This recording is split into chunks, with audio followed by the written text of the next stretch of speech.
गगामुख नोलोबारि रुंसारि सिदारत दैमारि आं बिथांनि गाहाय सानसालियाव साननैनि हाबाफारि लानानै जोंनि माने मा होनो बेखौ साननैनि हाबाफारि बे गेवलां फोथाराव खुंनो लानाय साननैनि हाबाफारि खौसेथि बर' सुबुं आफादनि खुंगा 32 बोसोर जुथुमा लोगोसे आरो खुंगा 32 बोसोर जुथुमा गगामुख दख'रा खौसेथि बर' सुबुं आफाद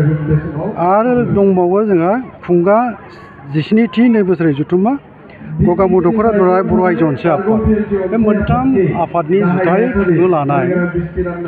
जे हाबाफारि मैयानिफ्राय जागायनानै दिनै आङो सफैनानै मेल बेखेवगिरि हिसाबै बेखौनो आं बुंनो लुबैगोन गोजोननाय दुखु मोननायनिथ' मा बाथ्रा बुंनो मावनांगौ हाबानि बिबाना जेराव दङ बे बिबानखौ लानानै जोङो बयबो बेवहाय बाहागो लादों खामानि मावबोदों बै समनिफ्राय मावबोदों दुलाराय बर' फरायसा आफादाव थानानै बिएलटिआव थानानै सोरबा एनडिपिआव थानानै सोरबा बबेबा मोनसे माहारि आफादाव थानानै खामानि मावगासिनो दङ दा बाथ्राखौ आं बेखौ बुंनो लुबैदों जे जोङो जि थांखि मिजिंखौ बिथा खालामनानै खामानि मावबोदों बे दिनैबो जाफुंसारजोबाखै दाबो जोंनि थांखिया आद्रा जानानै दङ बेखौनो जों बुंनांगोन बर'नि मोनथाम राजखान्थियारि जि दाबि दुलाराय बर' फरायसा आफादनि बेखौ लानानै खामानि मावबोनाया दाबो जाफुङाखै कार्बि आंलंनि बर'फोरनि जि मोनसे हाजारे ट्राइबेल गनायथि मोननांगौ कार्बि आंलं आरो सा काछाराव रायजो जानाय बर'फ्रा बेथ' दिनैबो मावफुंना होजायाखै दा बेफोरनि थाखाय खामानि मावनांगौआ दाबो दङ आरो जोङो थांनाय 2020 मायथाइनि 27 जानुवारियाव जालांनाय बर'नि थामथि गोजोन गोरोबथा बे गोरोबथानि गेजेरजों 10 दफाफोरखौ जों मोननानै खामानि मावगासिनो दङ आरो बे दफानि गेजेरजोंनो दिनै बिटिसिनि बायजोआवबो बर'फोरनो मोनसे राजखान्थियारि खुंथाय बर' कसारि अनसाय गाव खुंथायखौ होबाय बिनि खामानियाबो आद्रा जानानै दङ आद्राया बेनो बुंनांगोन दाबो जोंनि गामिफोरखौ फोसावाखै बर' कसारि अनसाय गाव खुंथायनि सिङाव गामिफोरखौ फोसावाखै आरो गामि फोसावैखाय जोङो बियाब दानायनि बाथ्राखौ साननो हाथ'वाखै आरो बियाब दानाय जायैखाय बिसायख'थिबो जों बिनो हायाखै जेब्लासिम गामिखौ गभर्नरनि दारै फोसावनाय नङा अब्लासिम जोंनि बियाब दानायनि हाबाफ्रा आद्रा जाना थागोन आरो लोगोसे बिसायख'थि खुंहैनायाबो जोङो गोबाव जागोन दा बेखौ नोजोर होनानै दिनै जे जोङो जथुमदों सानैनि हाबाफारिनि गेजेरजों गुबैयैहाय गोजाम आफादखौ सिफायना गोदान आफाद दाबाय जिल्लायाबो दाबाय दख'राबो दाबाय खौसेथि बर' सुबुं आफाद दा जोङो बिबानाव थानाय बिबान मोननाय मोनैया बियो साफ्रोमबो बिबान लागोन बेबो नंखाया आरो साफ्रोमबो बिबान लायालासेनो थागोन बेबो नङा सोरबा बिबान रुजुनांगोन सोरबा बिबाननिफ्राय गोजानाव थाथ'गोन अब्लाबो हारिनि जि मोनसे दानि थासारि दानि हालोद बे अलखद बुब्लि खौसेथिनि आंखालाव भुगिनांनाय बर'फोरनि बे समा जोंखौ बुङो जों खौसेनो जयैनो दाबो जुजिबावनांगौआ जोंहा दङ आरो सानैसो सिगां गुवाहाटियाव एबसु आरो इउबिपि ओमफ्राय आरो बिकेदाबो एसे रामा जि माने आंनि बिबुंथियाव एसे फोरमायबाय बे रायलायनायल' जाथ'नानै दङ रायलायबावगोननि बाथ्रा होदों आरो बे रायलायनायनि गेजेरजों बेखौसो आङो मोनदांबोदों सरकारा जोङो खौसेयै जुजिनो रोङाब्ला खौसे जानानै नारसिनो रोङाब्ला गेलेलांनायनि मोनसे लामा आङो मोनदांनो हादों नुदों ओंखायनो जोङो बर'नि थामथि गोजोन गोरोबथानि जि दफाफोर दङ मावफुंजायो बेखौ मावफुंहोनांगौबा जोंहा खौसे जानानै आरोबाव जुजिबावनो अनगायै जेबो आलादा लामा गैया आरो बे जुजिनाया जोङो आबुङैनो भारत माहारिनि बिफा महात्मा गान्धीया होलांनाय अहिंसा खान्थिजों जोङो सोमावसारनांगोन डेम'क्रेटिक जि मोनसे खान्थि दङ आरो अहिंसा नीतिनि गेजेरजों खान्थिनि गेजेरजों जोङो सोमावसारनायखौ लांनांगोन बेखौ आं मोनदांदों आरो जोङो आवाज होनांगोन जोङो बुंनांगोन सरकारखौ फैगासिनो थानाय लकसभा बिसायख'थिनि सिगां जोंनि दाबिफोरखौ सुफुंनानै होनांगौ नङाबा सुफुंनानै होनाय जायाबा रायजो राजाखौ जोङो बाथ्रा बुंनानै जोंहा जारला जानोसै आरो जोङो बिजेपिजोंनो दङ बिजेपियावनो जोङो जोंनि भटफोरखौ होनायनि जोङो सानदों नाथाय रायजो राजाखौ बुंहैनांगौ जोंनि दाबि दावा जायाबा जोंनि माखासे जि दाबि दावाफोर दं बेखौ मावफुंनाय सरकारा होआबा जोङो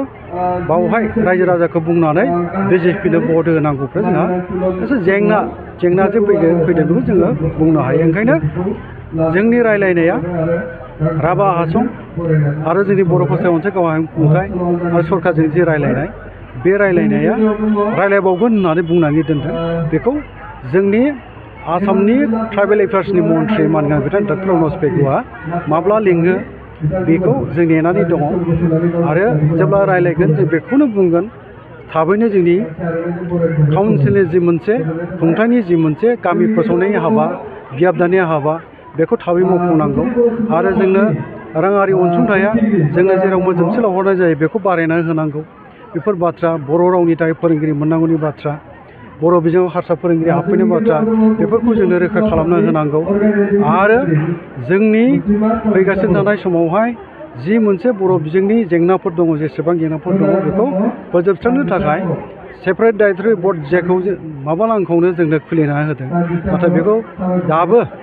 बावहाय जोङो बुंनांगोन जोंनो मावथिफोर जायखौनाखि इंराजियाव अफिसियेल्स होनो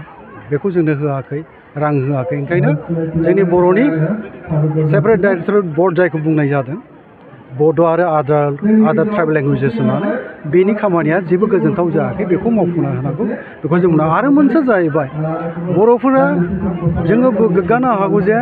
जोंनि बर' बिजों बा बर' राव बियो थांनाय 2003 मायथाइनि 10 फेब्रुवारियाव BLT भारत सरकारा आरो आसाम सरकारजों सावरायनानै बेखौ 90% सोनो हाबाय नाथाय बिनि बाहायनाया दुलाराय आसामावनो जों बाहायनो हाया दाबो आरो बेखौ मोनसे एसोसिएट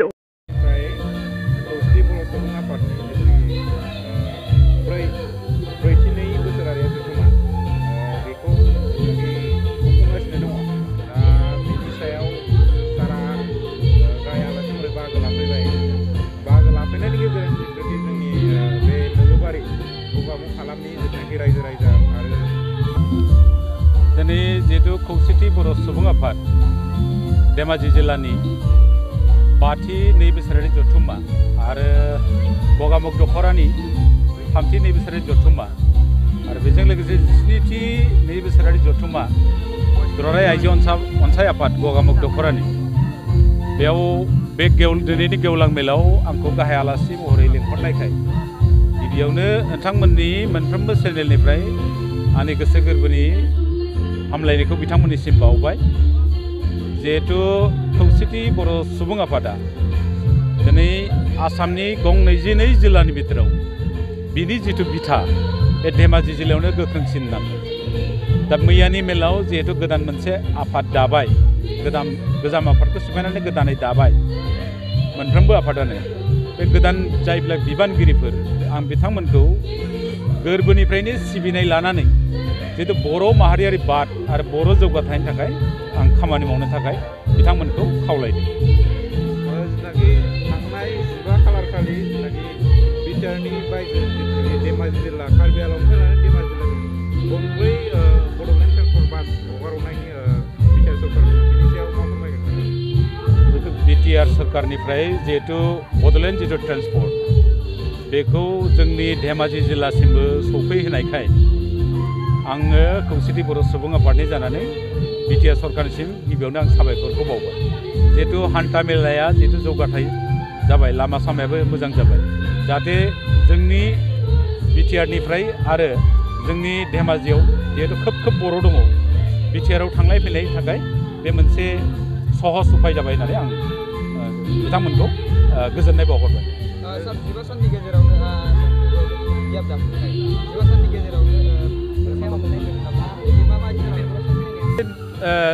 सेन्टिनेल पेपाराव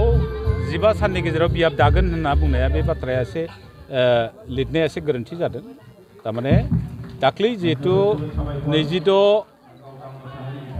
29 नभेम्बराव जितु सावरायलायनाय जादोंमोन बे सावरायनायाव बेखौ ओरैसो बुंदोंमोन जिहेतु राभा हासं अट'नमास काउन्सिलाव थानाय बर'फोरखौ राभा अर्गेनाइजेसनफ्रा जोंनि बर' कसारि वेलफेयार अट'नमास काउन्सिलाव सोनायखौ बाजादों। गतिके बे बेलायाव लानानै जोंनि दुलाराय बर' फरायसा आफाद खौसेथि बर' सुबुं आफाद आरो राभा दुलाराय राभा फरायसा आफाद, Rabha Juddha Sangram Samiti, Boro' Kachari welfare autonomous council आरो राभा अट'नमास काउन्सिल बे tribal affairs minister doctor Ranoj पेगुनि नेतृत्वआव बे जिरायनाय जादोंमोन। बेयाव जिरायनायाव बेखौसो बुंनाय जादोंमोन जे बर' कसारि वेलफेयार अट'नमास काउन्सिलनि गामि सोसननायनि बेलायाव नैबे 15 साननि गेजेराव जिबिलाक आपत्ति दं बेखौ निष्पत्ति खालामनो थाखाय सेस्था खालामनाय जागोन बे खोथाखौसो बुंदों। सार गगामुग हालामाव हालामनि समस्ति बे मोनसेल' जादों जे गगामुगनि रायजोफोरा गोजोननाय मोनाखै बेनि जिहेतु बर' कसारि वेलफेयार अट'नमास काउन्सिलनि जितु गामि सोसननायानो जायाखै बियाब दानानै जों मोनसे ड्राफ्ट मडेलखौ आवगोलाव होदोंमोन बेबो जायाखै आरो बिसायख'थिसिम बेखौ लांनांगोन। बे बेलायाव गं 22 जिल्ला दं।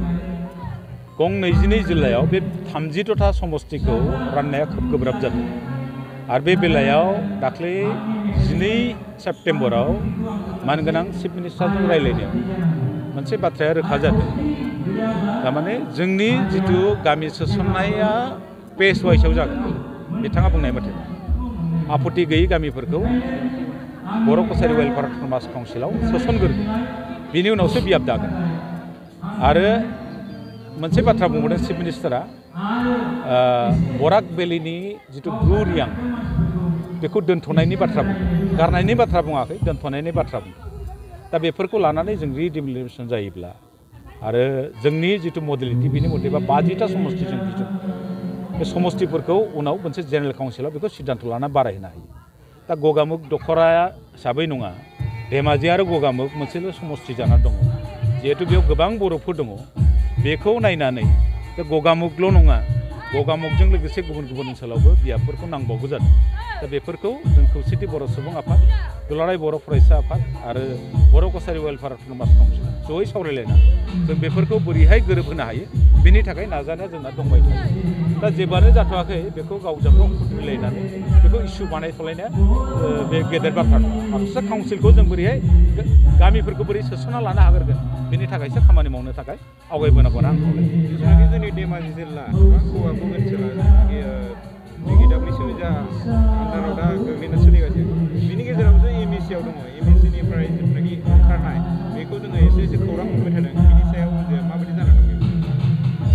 गुबुन गुबुन जोंना मोनसे जोंनि आयेनाव लिरनाय दङ। आसामाव गासै जोंनो काउन्सिल होनाय समाव 6टा अट'नमास काउन्सिल दंखायो। बे 6टा अट'नमास काउन्सिलाव थानाय बर'फोरखौ बै काउन्सिलफोरजों मोनसे रायलायग्रोनानै बे काउन्सिलाव थानायफोरखौ बरननानै बर' काउन्सिलाव सोनायनि बाथ्रा आसाम सोरखारा मोनसे सिद्धान्त लादों। दा बे बेलायाव आसामाव जेसेबां काउन्सिलफोर दङ रावहाबो जेबो आपत्ति गैया बर'फ्रा बर' कसारि अट'नमास काउन्सिलाव थानायखौ। खिन्थु मात्र अबजेक्सना फैदों राभा अट'नमास काउन्सिलनिफ्राय। मानोना राभा अट'नमास काउन्सिलखौ स्टेट गभर्नमेन्टआ 6 सिडिउलसिम जौगाहोनो थाखाय मोनसे प्रप'जाल हरना दोनदों भारत सरकारनो। गतिके बिथांमोना बुंदों जिहेतु जों बर' आरो राभा बिदा फंबाय बर'फोरखौ बोखारोबा बेनि जितु कन्टेक्ट नांजाबनाय बे बायनानै थाङोब्ला जोंना 6 सिडिउला जानाय नङा। बेनिखायनो बिथांमोना खावलायदों। दा बेयाव जों बुंबाय थादों जे काउन्सिला जिहेतु जों मोनबाय बे मोननाय काउन्सिलाव जोंना बर'फ्रा थाजोबनो मोननांगौ। नोंथांमोननि 6 सिडिउल मोननायाव जों बाजानांगौ गैया। थोंजोङै एबा खेंस्लायै जि मदद होनांगौ खौसेथि बर' सुबुं आफाद आरो दुलाराय बर' फरायसा आफादा नोंथांमोननि काउन्सिल मोननायाव मदद होगोन। खिन्थु जोंखौ बर' कसारि वेलफेयार अट'नमास काउन्सिलाव थानो होनांगौ होननानै जों बुंनाय जादों। सार मैया जितु बबेनदियाव बर' बिजोंखौ लानानै जिहेतु ग'बेक खालामबाय थादों जोंनो नाङा होननानै बुंदों धरना होदों बेनि सायाव माबाफोर बुंनो सानो? बेथ' जोबोद दुखुनांथाव बाथ्रा जादों। मैया बगिनिदियाव जितु जाथाय जाबाय दा बिथांमोना बुजियाखै बाथ्राखौ, बुजिया सोमजिया बिथांमोना बे जितु बर'नि एगेन्स्टआव जितु मोनसे मुभमेन्ट लाबोबाय बे जोबोद दुखुनांथाव आरो दुर्भाग्य होनना बुंनांगोन। मानो होनना बुङोब्ला जों जितु सेपारेट मोनसे डाइरेक्टरेट मोनबाय बे सेपारेट डाइरेक्टरेटनि आन्दाराव बबे बबे फरायसालिफ्रा थागोन बे मोनसे रोखा सरकारा लादों। जिहेतु बर' मिडियाम मिक्स मिडियाम मोनसे बियो बे मिक्स मिडियाम स्कुलफोरखौ सरकारा हयथ' बड' सेक्सनखौ लांगोन बेयाव। आरो बेखौनो बिथांमोना बुंदों बिटिसि ग'बेक बिटिसिआव हाब्बाय स्कुला आरो जोंनो बर' मिडियामखौ नाङा होनना बुंदों। जों जिहेतु गोरोबलायनायनि बाथ्रा बुंबाय थायो। आसामाव गोबां हारि माहारि जाति दं। हारि माहारियानि राव हारिमुखौ गावजों गाव सन्मान होलायाबा जितु आसामनि जितु माहारियारि बाद बे दाजानाय नङा। बिथांमोना जायब्ला बेफोर खामानिखौ मावदों बे जोबोद दुखुनांथाव जादों आरो बेयो रोंगौथि गोनांनि खामानि नङा होननानै जोंनि खौसेथि बर' सुबुं आफादनिफ्राय बेखौ सोंखारिनाय जादों।